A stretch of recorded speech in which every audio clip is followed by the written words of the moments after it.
لله رب العالمين وأفضل الصلاة وأتم التسليم على سيدنا محمد وعلى آله وأصحابه أجمعين. اللهم علمنا ما ينفعنا وانفعنا بما علمتنا وزدنا علما وعملا متقبلا يا أرحم الراحمين. Allah teach us what benefit us, increase us in knowledge and good morals and good ya Rabbal Alameen. We continue by Allah subhanahu wa ta'ala's blessings on Thikr and Fikr. We have some Thikr to remember Allah subhanahu wa ta'ala, to illuminate our hearts with His words subhanahu wa ta'ala,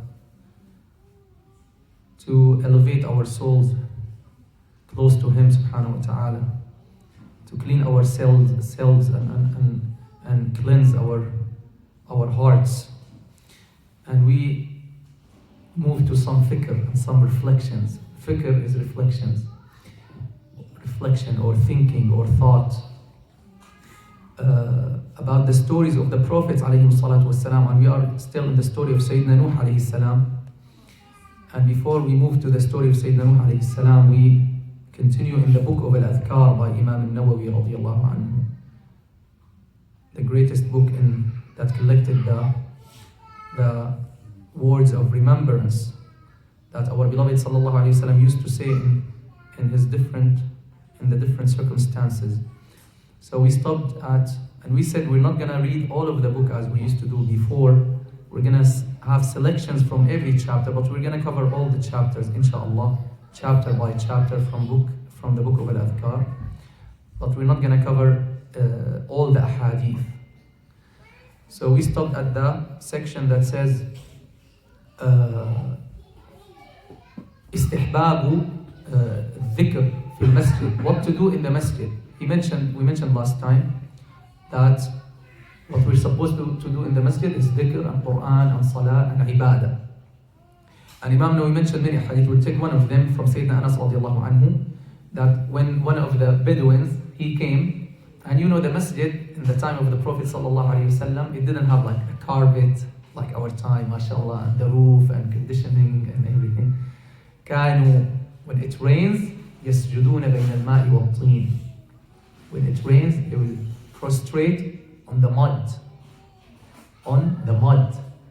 Even though our beloved sallallahu alaihi wasallam, especially when he moved to Al-Madinah, he could have put like the best thing on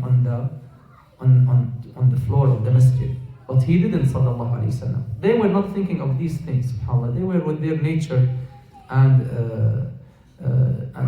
humbleness before Allah subhanahu wa ta'ala. That was not in their minds. And we know this from many hadith, like for example, on Friday, man massa al-hasa faqad lagha.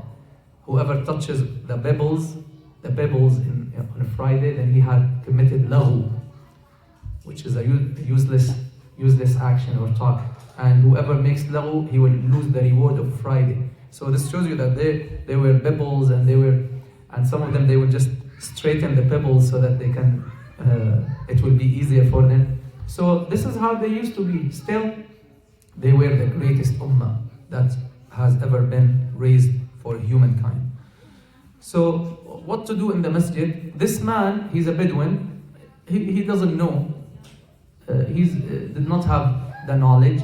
And as Allah mentions in the Quran, Surah Tawbah, Al-A'rabu ashaddu kufran wa nifaqa wa ajdaru an la ya'lamu hududa ma anzala Allahu ala rasulih. The Bedouins usually, they don't have knowledge. Why? Because they're far from the center of knowledge.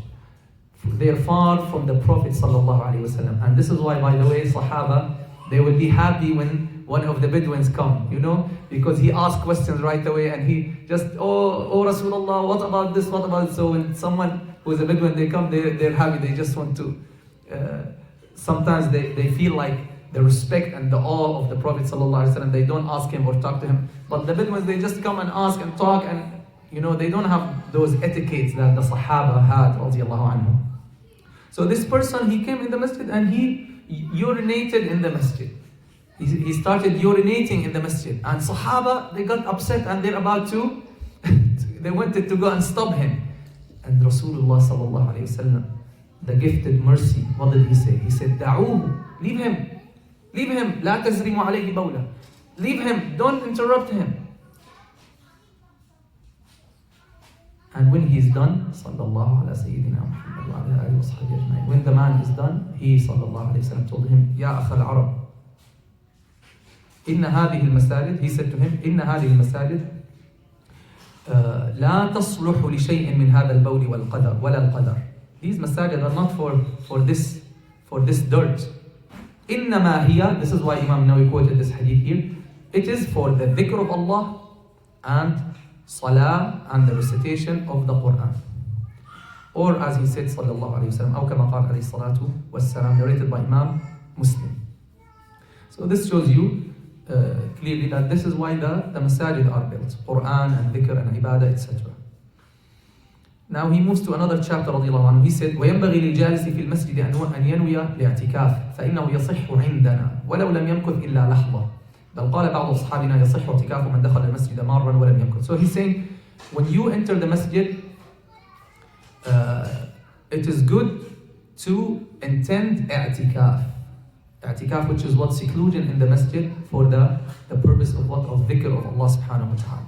He said, for us, means in the Shafi'i school. Imam Nawawi is a Shafi'i, so in the book, in most of the cases, if not all, he's talking or he's giving the Shafi'i opinions. So he's saying for us, it is, i'tikaf is valid even if it is for a moment. Even if it is for a moment. In some schools, i'tikaf must be accompanied with fasting. But just have the intention. No one told you cannot have the intention in any school. So have the intention of i'tikaf, and when you enter the masjid, subhanAllah, in Syria, I don't know about other countries, in many masajid they have a sign, نويت الاعتكاف في هذا المسجد ما دمت فيه. So that it reminds people, they have on some of the pillars of the masjid, they have a sign, it says, I have intended i'tikaf in this masjid as long as I am in it. And this is from the Shafi'i school. So you have the intention to have i'tikaf, means you intend to dedicate your time in the masjid for the dhikr of Allah subhanahu wa ta'ala, for the ibadah, so that inshallah all of you staying in the masjid will be rewarded. Okay, Allahumma salli ala Sayyidina Muhammad. And he's supposed to أن يأمر بما يراه من المعروف وينهى عما يراه من المنكر. He's supposed also to enjoin what is good and forbid what is evil. Anything he sees in the masjid which is not good, he's supposed to enjoin what is good and give advice. هذا وهذا وإن كان الإنسان مأمورا به في غير المسجد إلا أنه يتأكد الدخول به في المسجد صيانة له وعظاما وإجلالا واحتراما. So this is, he's saying, out of the masjid you're supposed to do this. So in the masjid for a greater reason, because the masjid should have respect and should have, we should show respect in the masjid and honor the masjid, etc. Now, he finishes, he says, some of our companions, means in the Shafi'i school, whoever enters the masjid and couldn't do tahiyyatul masjid, which is the 2 rak'at, he said, if you cannot do tahiyyatul masjid, the 2 rak'at when you enter the masjid as the greeting when you enter the masjid, for a hadath, means for you don't have wudu, or some other reasons, then it's preferable to say 4 times Subhanallah walhamdulillah wa la ilaha illallah wallahu akbar faqad qala bihi ba'd as-salaf wa hadha la ba'sa bihi. So he's saying, if you enter the masjid and you couldn't make 2 rak'at tahiyyat al-masjid, tahiyyat al-masjid is 2 rak'at that you do them when you enter, not necessarily only specifically for tahiyyat al-masjid. What does that mean? For example, you're entering at dhuhr time, okay, and you did not pray the sunnah that is before dhuhr, which is how many rak'at? How many? 4 or 2. In some schools 2, in some schools 4. It's best, of course, always to pray sunnah where in the house, right? That is agreed upon by the scholars. But if you were somewhere and you did not pray and you want to pray, so you can combine them. So you're praying 2 rak'at sunnah of dhuhr, which is before farad, and they themselves, you can have the intention that they are also tahiyyat al-masjid. So the point is not to set before you do 2 rak'at, whether they are exclusively just for greeting, which is general nafil, okay, or they are a certain sunnah, so you've combined them. Okay, and if you couldn't, Then he's saying some of the Salaf, some of our righteous predecessors, what did they say? They say, you say Subhanallah, walhamdulillah, wa la ilaha illallah, wallahu akbar, 4 times. And the same thing we learned from our sheikhs, and he's, Imam al-Nawawi, look what he's saying. He's saying, هَذَا لَا بَأْسَ بِهِ. There's nothing wrong with this. Look, the words of the scholars are very precise. He didn't tell you it's sunnah to say that. He said mustahab, means preferable, means good. So as if you compensate for those 2 rak'at. The same thing, again, in the Shafi'i, this is in the Shafi'i school, that when you have sajda tilawa, when you hear an ayah that has sajda tilawa and you cannot make sajda, of course in the Hanafi school, what's the ruling for sajda tilawa? Is wajib. In the Hanafi school, you have to do it. Whether right away or later, but you have to do it. But in the Shafi'i school, for example, at least, and I think in the 3 schools as well, it's not wajib. So you can skip it sometimes. But if you cannot make it for certain reasons, you say Subhanallah, alhamdulillah, wa la ilaha illallah, wallahu akbar also 4 times. Okay, we'll stop here. Then he talks about those who seek their lost stuff in the masjid. We're gonna, inshallah, talk about this in the coming time, inshallah, in the coming halqa. So we move to Sayyidina Nuh alayhi salam. Sayyidina Nuh's story. Allah subhanahu wa ta'ala tells us, Surah Al-An'am, ayah 90, أُولَٰئِكَ الَّذِينَ هَدَى اللَّهُ فَبِهُدَاهُ مُقْتَدِهِ. After Allah subhanahu wa ta'ala mentioned some of the prophets, alayhi salatu wasalam, he's saying, those are the ones who were guided by Allah. So follow their guidance. Follow their guidance. This is directed to who? To the Prophet sallallahu alayhi wasallam and to everyone who's reading the Quran. And this is why we're learning and reflecting on the stories of the Prophets alayhi salatu wassalam. We mentioned the summary of the story of Sayyidina Nuh last time, and now we're going to go over the story again with some details and try to take lessons from every step or every stage of that story, every period of that story. First of all, we mentioned the main call for Sayyidina Nuh alayhi salam, as well as all of the prophets and the messengers, is what? Calling people for what? To pray? No. To fast? No. To quit haram? No. The basic da'wah was what? Was Tawheed. Was calling people to worship Allah alone, subhanahu wa ta'ala. Calling people to leave any idol worship, worshipping anything or anyone besides Allah subhanahu wa ta'ala. And that is clear in the Quran in many ayat. وَمَا أَرْسَلْنَا مِن قَبْلِكَ مِن رَسُولٍ إِلَّا نُوحِي إِلَيْهِ أَنَّهُ لَا إِلَهَ إِلَّا أَنَا فَاعْبُدُونِ. We've not sent a messenger before you except that we reveal to them that there is none worthy of worship but me, so worship me. Imam al-Tirmidhi radiallahu anhu narrates from Rasulullah sallallahu alayhi wa sallam, saying to, I think, Sayyidina Mu'adh, he said, أَتَدْرِي مَا حَقُّ اللَّهِ عَلَى الْعِبَادِ. Do you know what's the right of Allah? What's the right of Allah on His servants? He said, Allah wa Rasuluhu a'lam. He said, Allah and His Messenger knows best. Know best. Sallallahu alayhi wa sallam. He said, فَإِنَّ حَقَّهُ عَلَيْهِمْ أَن يَعْبُدُوهُ. The right of Allah over His servant, that they worship Him alone without associating any partners with Him. Then he said, do you know what their right is if they do that? Like Allah subhanahu wa ta'ala Allah made it as a right upon Himself, or as a promise upon Himself, to give them something in return. What is that thing? That He will never, Allah yu'adhibahum, that He will never torture or punish them, subhanahu wa ta'ala. So this is the promise from Allah subhanahu wa ta'ala. So that is the main thing. As long as you avoid shirk, you will be fine, inshallah, and you'll be saved.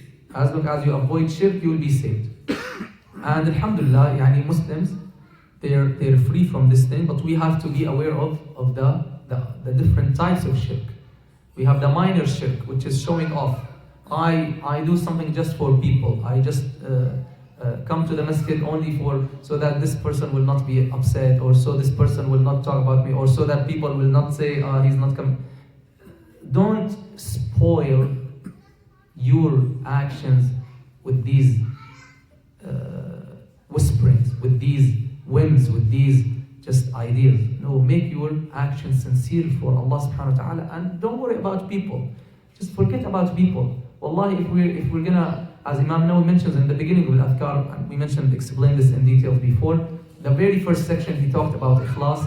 He said, if you're going to be concerned about people, you're not going to do anything. So that is the main da'wah for Sayyidina Nuh alayhi salam. And still Sayyidina Muhammad sallallahu alayhi wasallam taught us the dua that, oh Allah, we ask you for forgiveness. We seek refuge with you from associating partners with you while we know. And we seek your forgiveness for what we don't know. وَنَسْتَغْفِرُكَ لِمَا لَا نَعْلَمُ. Means if we by mistake we did something, some types of shirk that we're not aware, we seek refuge with you and we ask you for forgiveness for those ones. So just direct yourself to Allah, ask Allah, seek help of Allah subhanahu wa ta'ala, depend on Him, trust in Him, fear Him, love Him, and connect your heart with Him alone subhanahu wa ta'ala. So we will go over the story as we mentioned. After Sayyidina Adam alayhi salam, we said there were 10 centuries. Sorry, not 10 centuries. What did we say? We said centuries is not the right word here. We said 10 generations, right? We said 10 generations after Sayyidina Adam alayhi salam. All of them were on Tawheed. And we said still there were some sins, right? There were some mistakes, but still they are on Tawheed. There was no shirk. Then shirk spread. Then Allah sent Sayyidina Nuh alayhi salam. And in this sense, he was the first messenger to humanity. The first messenger, even though Sayyidina Adam was a messenger as well. But the first messenger in the sense that he was brought to bring humanity back to the track of Tawheed was Sayyidina Nuh alayhi salam. Imam Ibn Kathir radiallahu anhu, he has a book on the stories of the Prophet alayhi salatu wasalam. So basically I'm following his order of the story. He collects all the ayat, so many ayat about Sayyidina Nuh, subhanAllah, so many ayat, at least like 4 or 5 pages about Sayyidina Nuh alayhi salam. So we mentioned he was the first messenger in the sense that he was sent to all people. And he mentions the hadith when on the day of judgment people will start running to the Prophet alayhi salatu wasalam. And they come to Sayyidina Nuh alayhi salam. First they come to Sayyidina Adam, they say, you are the father of the humans. Allah created you with His direct creation and put a soul from His creation in you and commanded the angels to make sujood to you and put you in Jannah. Why don't you intercede for us with your Lord? Don't you see what's going on with us? The sun is coming very close to the heads of people, and people are sweating, and they only want the judgment to start. Imagine this scene where all humanity, billions and billions and billions, no shade except for the shade that Allah provides, running to the Prophet ﷺ. Please ask Allah so that He will start the judgment. Well, why you guys don't ask Allah right away? Why don't you ask Allah right away? Imam ibn Hajar or another Imam, he says, they remember that they used to make tawassul with the Prophet ﷺ in the worldly life. In the worldly life, they used to say, oh Allah, for your Prophet, forgive me. For your Prophet, by the wasila of your Prophet, give me this. Guide me, etc., etc. So you can ask Allah right away, of course. But if you ask Allah, Ya oh Allah, just for Him, do this for me, that's completely fine. And this is what they're doing on that day. On that very difficult day, that's what they're doing. And in this worldly life also Rasulullah taught us, sallallahu alayhi wasallam, that you can do that. And it will come in Salat al-Hajah, or the prayer of need, in this book, in the book of Al-Adhkar by Imam Nawawi radiallahu anhu. Anyway, he will say, my Lord is very angry and displeased, not like any day before. So with the details, a lot of details, then he says, go to Nuh. Then they come to Sayyidina Nuh alayhi salam. Ya Nuh, you are the first messenger to the people of earth. And Allah named you Abdan Shakura. Allah named Sayyidina Nuh Abdan Shakura, grateful servant. Alayhi salam. Ala tara ila ma nahnu fi. Don't you see what's going with us? Don't you see this situation that we are in? Why don't you intercede with our Lord? He would say the same thing. Nafsi, nafsi. Allah is angry, not like any day before. Nafsi, nafsi, myself, myself. So Allah subhanahu wa ta'ala, then of course you know the rest. They come to the master of the Prophet alayhi salatu wasalam. Every prophet is saying, nafsi, nafsi, not myself, I'm not even, I dare not go and ask Allah.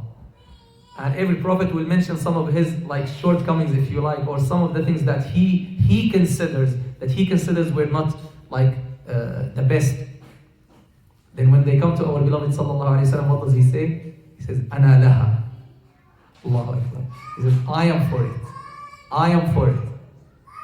And he goes and prostrates to Allah subhanahu wa ta'ala and praise Him with the praises. He said, "I don't know those praises. That Allah will teach me those praises at that time." Subhanallah. And then you know the rest. That Allah subhanahu wa ta'ala will accept his intercession. Sallallahu alayhi wa sallam. And this is called what? Ash-shafa'atul uzma. The major shafa'a that every single human and jinn will benefit from. Muslims and non-Muslims. So that the judgment will start. Okay.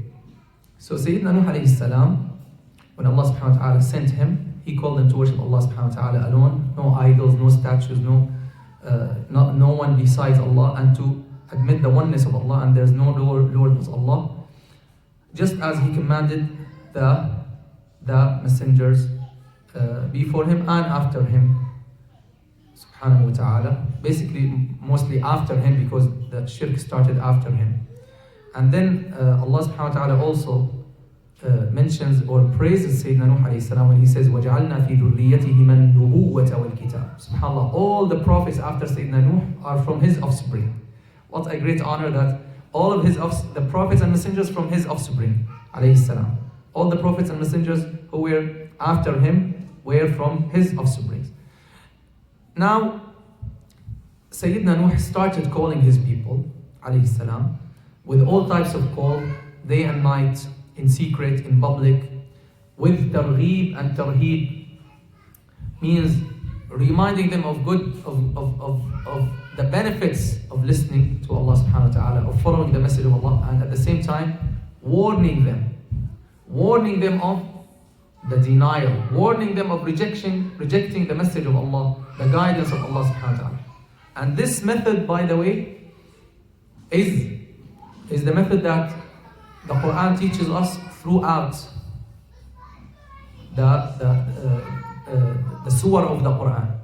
This is the method where Allah subhanahu wa ta'ala himself uses with us.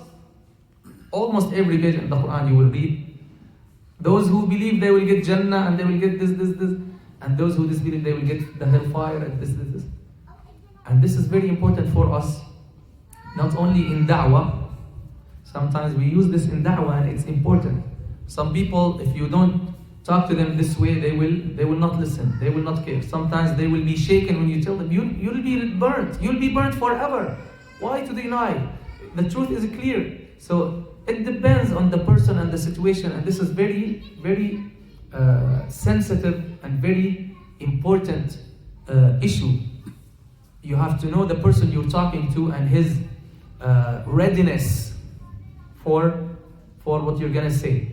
So sometimes some people, this is what they need. They need to be warned, they need to be frightened, and they will listen. Some people, they listen this way. Even with your kids, you need to use this. And if you don't use this, most likely the kids will be spoiled. And they will not be righteous, and they will not be good. Many times, we spoil our kids because we're not strict with them. We don't care. They do, they don't do, they do their homework, they don't do, they maintain their salah, they don't maintain, we don't care. But if you're strict, you use this reward and punishment method, then inshallah they will be good. And that is very, very important for us. What did they say? All that didn't work. All what Sayyidina Nuh alayhi salam didn't work.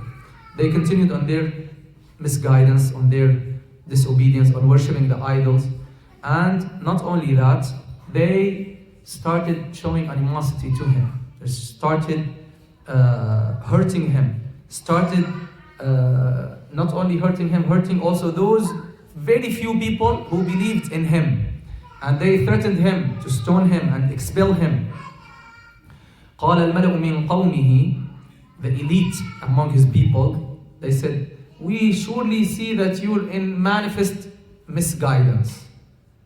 قال يا قوم, and this is the word most, if not all of the prophets use with their people. Ya qawm means ya qawmi, means oh my people, oh my people.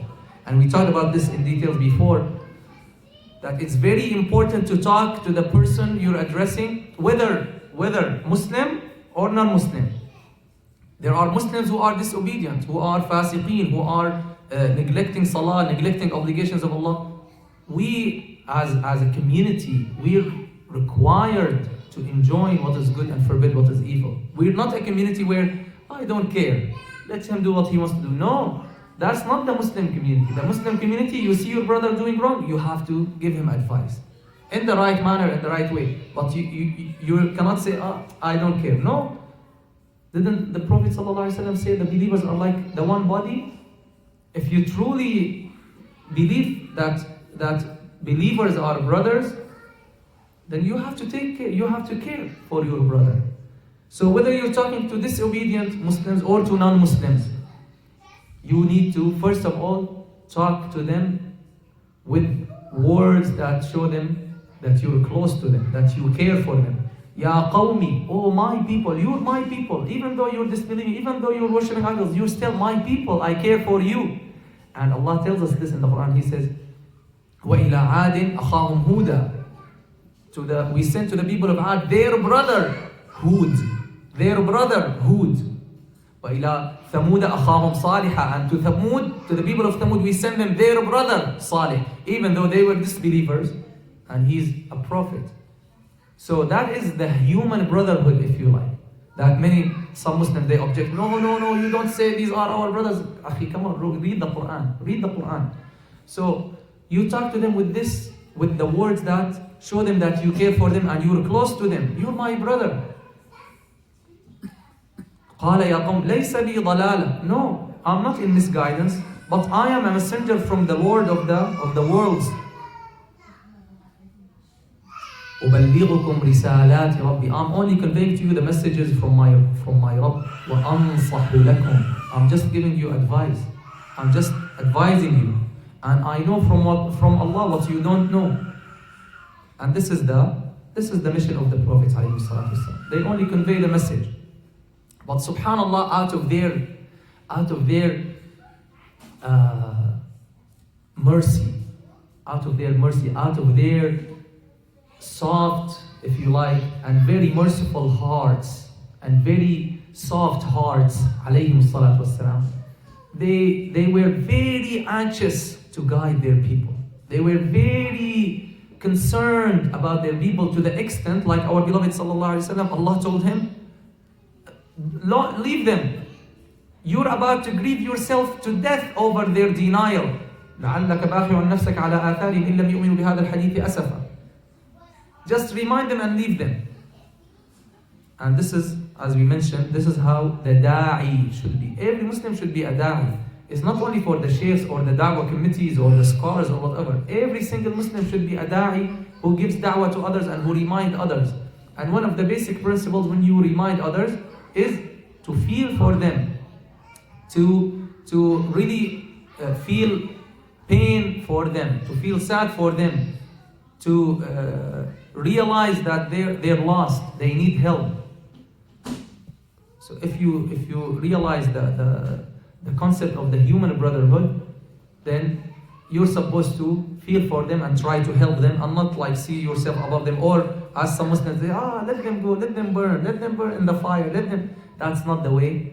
That's not the way of our beloved sallallahu alaihi wasallam. The way of our beloved sallallahu alaihi wasallam, even though they're hurting him and they made him bleed in the battle of Uhud, and Ya Rasulullah, pray against them.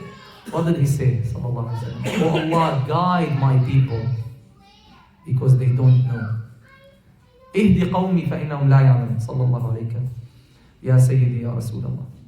Then they said, we don't see, you're just a human like us. ما نراك إلا بشرا مثلنا. You're a human like us. And we see that only the aradhiluna, just those ignorant, poor people, they are the ones who are following you. And we don't see that you have any privilege over us. We rather think you're liars. SubhanAllah, that's how they used to reply to their messengers. Even though, SubhanAllah, even though they know their messengers. They knew their messenger. They knew their character. They knew their akhlaq. But SubhanAllah, brothers and sisters, when our desires control us, we'll be very awful.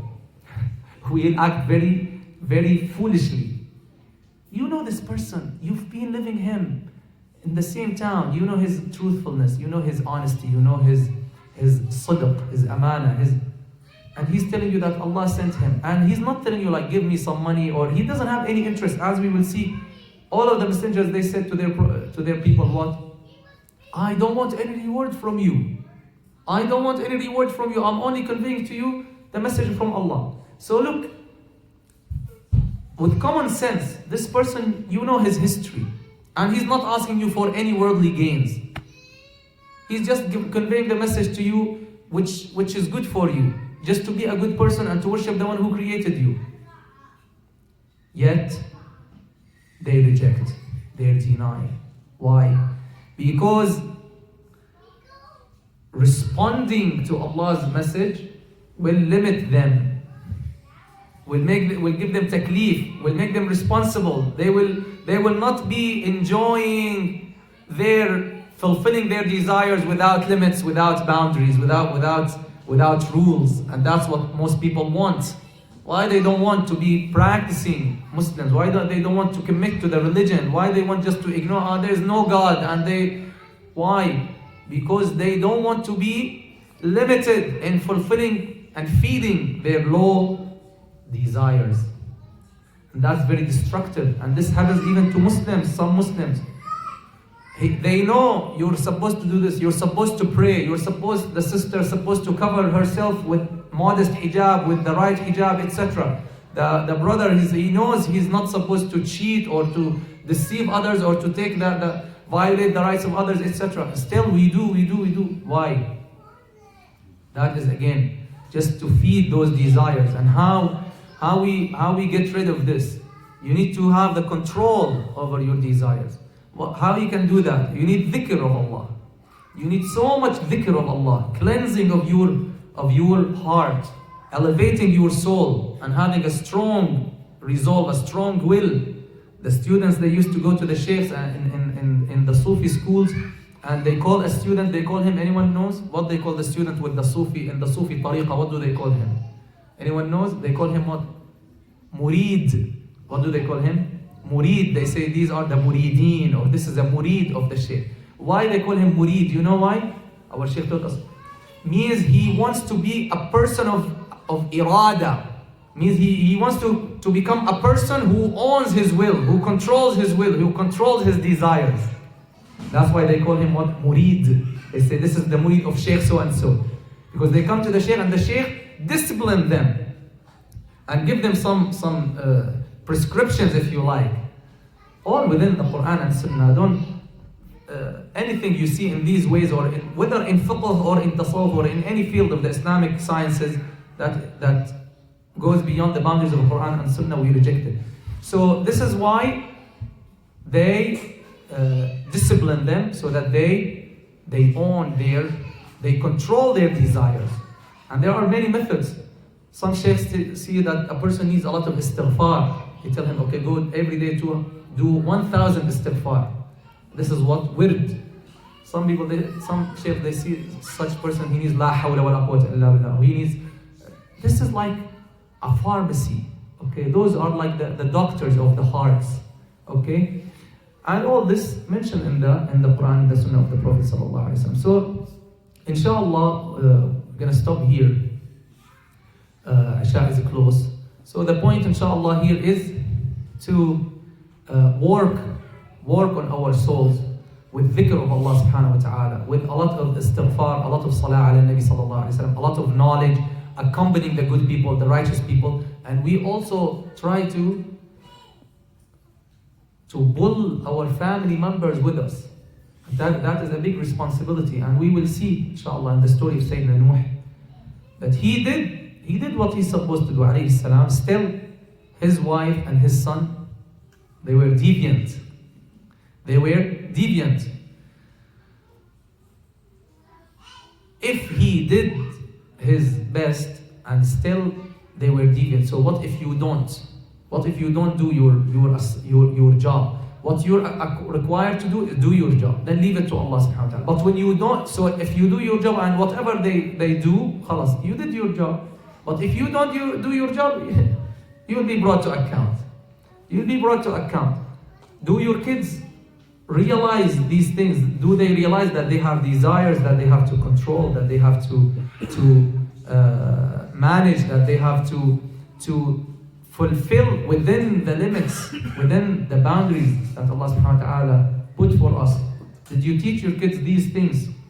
It's very important, inshallah, to as a takeout from this reminder, to be aware of this responsibility towards our family members, inshallah, and to connect them at least with a weekly halqa, a weekly dhikr session, a weekly lesson, something.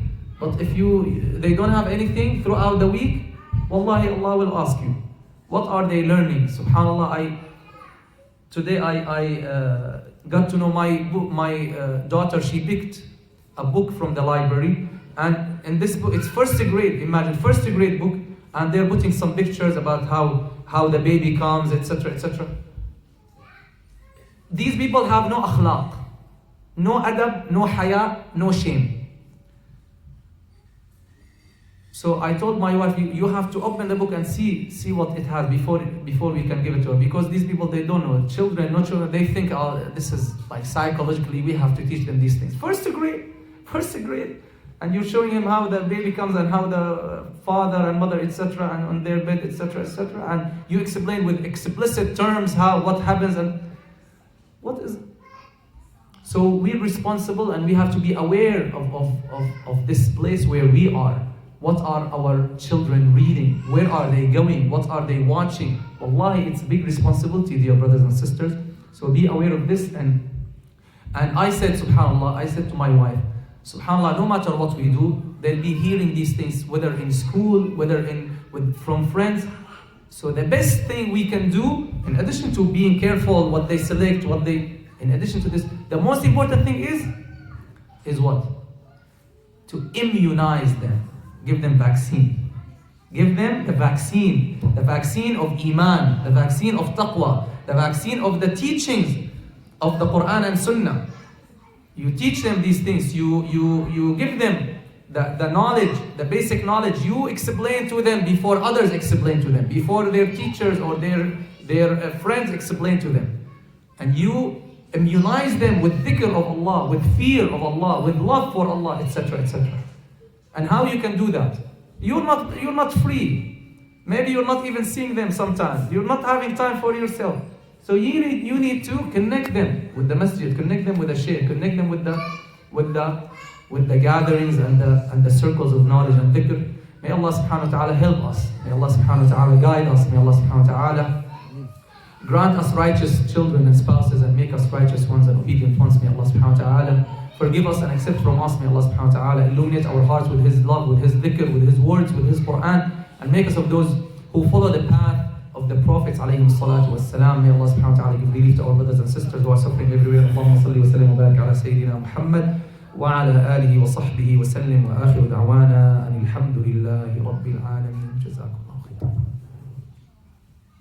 Astaghfirullah.